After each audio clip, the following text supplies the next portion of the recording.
Well, good day. Welcome to BPSU's special podcast series in celebration of International Women's Day 2023. I am your honorary host, Jamillah Lodge. It's a pleasure to meet you. We will be continuing our conversation about equity in the workplace, and I am pleased to have you with us here. Welcome, Marilyn Cameron. You are the Benefits Supervisor for the Department of Employee and Organizational Development. Got that right? Yes. DEOD. DEOD. That's what we say. Yes. Okay. So before we get into the questions, if you would just please tell us a little bit about yourself. Okay. Good morning, and thank you for having me. Good morning. Yes. I am the Benefits Supervisor for the Department of DEOD. I'm actually referred to for this purpose as a seasoned employee. Okay. Having worked in government in the same department, the Accountant General's Department, for 49 years. Yes, ma'am. That is seasoning. She got all the seasonings, okay? So basically, as the benefits supervisor, I'm responsible for a team of 4, including myself. Okay. And our responsibilities are to ensure that government employees and Quengo employees are enrolled in the government benefits appropriately. Okay. We administer contributions for the Public Service Superannuation Act. That's the pension act that governs the government employees. Also, the ministers and members of the Legislature Pension Act for members of the House of Assembly and the Senate. Okay.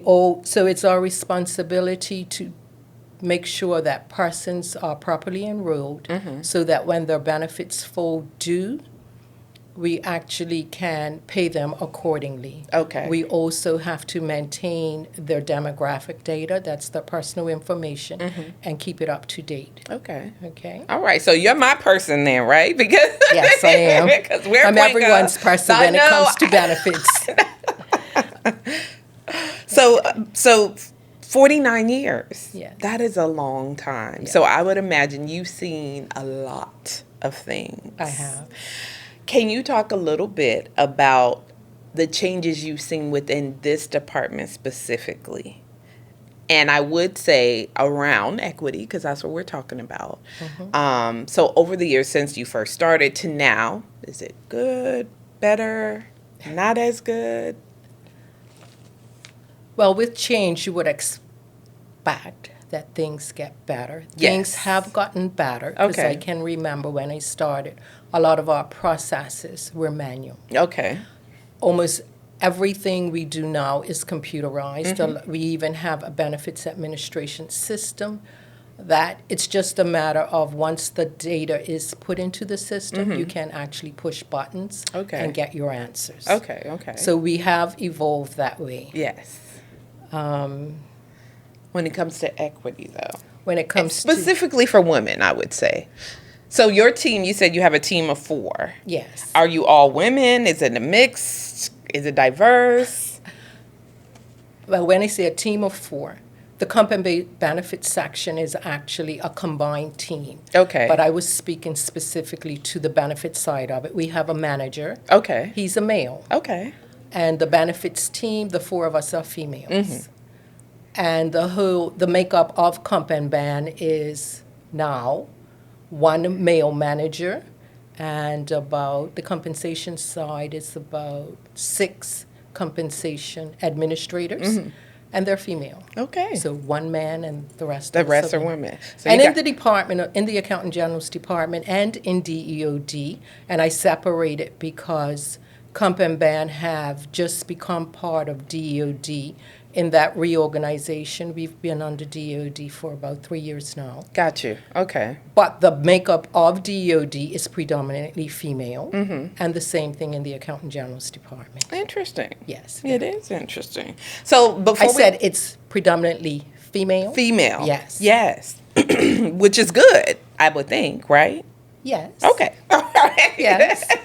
So let me ask you though, what does equity mean to you? Equity means fair and impartial treatment. Okay. That's what it means to me. Okay.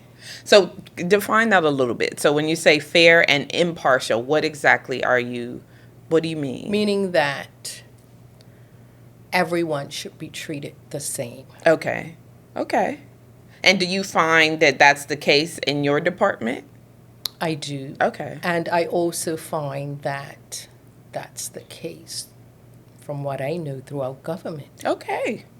Well, that's good because you have, like you said, you're seasoned, so you would have seen and worked with different departments. Like you handle my benefits and you handle most of the other government departments' benefits. So you have the ability to have seen what it looks like in the various departments. And do you think that that is by design or because maybe the makeup of the departments are more predominantly female versus male? I don't think it's by design. Okay. When you're looking at usually administrative roles, Yes. you'll Yeah. find more male in the accounting areas. Got you. Like in the accountant general. But we still have a lot of female accountants. So it's kind of a mixture, but I wouldn't say it's by design. Okay. That's just how it ended up. That's just how it That's ended just up, how yeah. it ended up. Okay. So from your perspective, what's the difference between equity and equality? Equality is where you're treating everyone the same, while equity is about giving persons what they need to get the job done. Okay.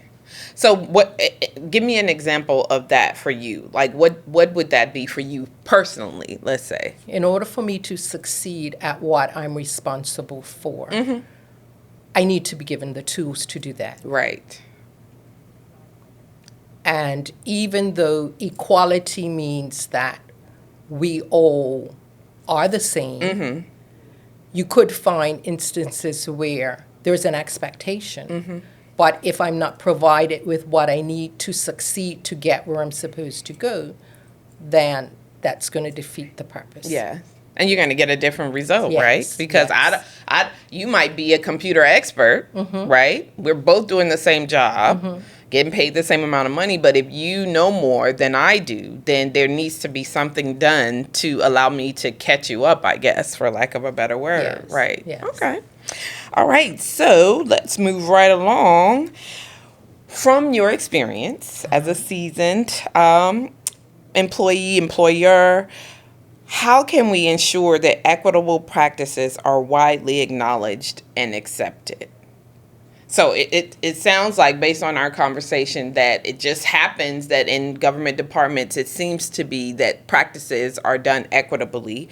I spoke with Lloyd Quita, who represents the BPSU, and she said specifically, like, there are bands for salaries, for example, so that if everybody's doing the same job, then everybody's going to get paid within this band. So there's no issue of like, oh, am I getting paid the same as my male counterpart? Because you know for sure that it is what you're going to get paid. This is what has been pre-established. So are there some other examples that you can think of in your experience where government has put things in place to ensure that equity is being practiced across the board?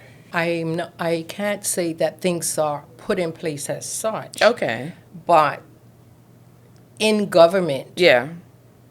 there is no differentiation between salaries paid to males or females because we have to have equal pay. It's not based on gender. Right. Okay. Right.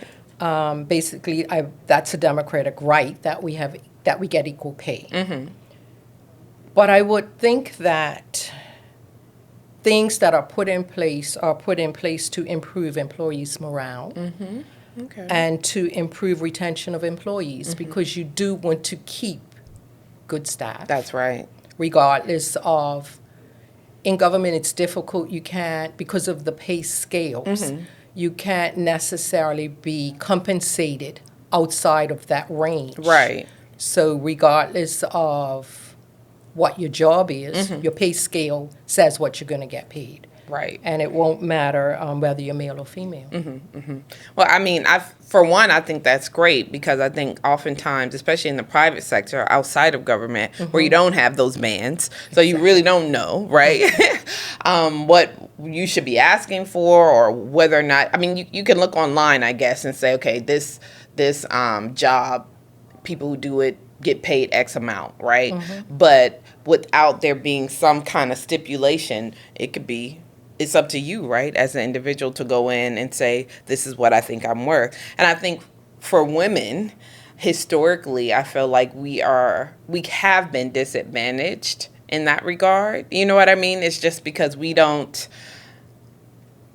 I think we always start from a lower place. Maybe it's because of our makeup. We're like, oh, well, I think I'm doing what I need to do in order to command this top amount. And so it has a lot to do with, I think, the confidence, maybe. So in your experience over the last 49 years, have you encountered any young women like that, maybe, who were not as confident to ask for what they needed so that they felt that their role could be on an equitable playing field as maybe as their counterpart? Have you encountered that? And if you have, what would you say to that young woman? No, I can't say that I have encountered that because of the nature of the gradings within government. Yes, you can review the ad and see what the job pays. But in terms of being able to ask for something outside of that salary, that usually doesn't happen in government. Okay. Because posts are graded according to certain criteria. Okay. So it doesn't matter. So it doesn't matter. Okay. If you're looking for a job that's paying that, and the job that you're applying for is paying that, right? You just got to look somewhere else. Or accept what the job is offering. Right. And if you're really that interested, then get your feet wet, and look for promotion. That's what I would say to a female. Okay. If you want to be, let's say, a photographer, and the grade that they're offering for that salary is 19 to 21, which goes up to maybe $89,000. If you feel your worth is $100,000, then I believe that it's okay to start at that lower rank and try to find something for the salary, for the money that you feel you're worth. Right. And in government, the grading structure or the salaries are just different. Right, it is. Posts are assigned salaries based on task, responsibility, and all those sorts of things. So it's not like in the private sector where you can go in asking for what you feel you're worth. Right. It doesn't work like that in government. No, and you have to accept it, right? And if you don't like it, you got to go somewhere else. So let me ask you specifically about the department that you work in the benefits department. What are some of the things that you guys do within your department to practice equity? So basically, our job is, like I said, to ensure that employees, and I'll classify them, or I'll refer to them as contributors, know their benefits. Okay. So in order to ensure that persons know their benefits, we actually do pension presentations or benefits presentations to new employees, orientation. We present at orientation for various levels. You have the service area, such as police, prisons, fire. We do presentations for them, and public servants, teachers, whomever. The requests some are scheduled through DEOD on a quarterly or a monthly basis. The others are on request. Okay. So we will actually present pension or benefits information, because we don't just deal with pensions. We're actually responsible for the enrollment for government employees onto the government employees health insurance plan. Okay. And enrollment of employees into the social insurance pensions. So we actually administer benefits for government employees. Got you. So we do presentations on a regular basis, and if one wants to know what their benefits look like at any time, we do one-on-one calculations for them and provide them with that information. Okay. And actually interview them. We do that same process when people actually retire. Okay. They come in and sit with us, and we go over the benefits with them, so they know what their pension's going to look like at any point. And I mean, it sounds like working in your department or working within government, it makes it easy to practice equity, right? Because it's like, you know, it's basically we're all here, everybody's here, and so it removes that sometimes that unconscious bias, I guess, that we all have when it comes to certain things or specific things, I would say. So my last question for you would be, what would you say that we can do as individuals on a daily basis when we're making decisions to make decisions with equity in mind, right? And it kind of relates to that unconscious bias that we have. Everybody has it, right, from their life experiences. So what would you say we can do on a daily basis to think equitably? I would say we need to learn to listen to people.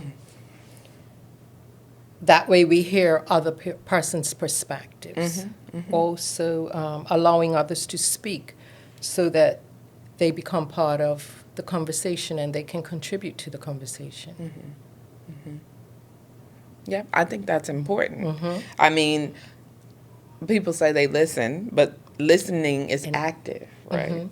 Right? It's not like, I tell my husband all the time, he's like, I'm listening. No, you're not. You're not listening, but do you hear me? There we go. So we need to listen to hear and encourage others to become involved in the conversation as well. Yes. Okay. All right. I like that. Well, hopefully those who tune in to this will find that bit of information helpful and have a better understanding about how equity plays out, I guess, within government as a whole. But I want to thank you very much, Marilyn, for joining me today to talk and share a little bit of yourself and your experience as a seasoned person with us and in celebration of International Women's Day. So thank you for that. Thank you very much for having me.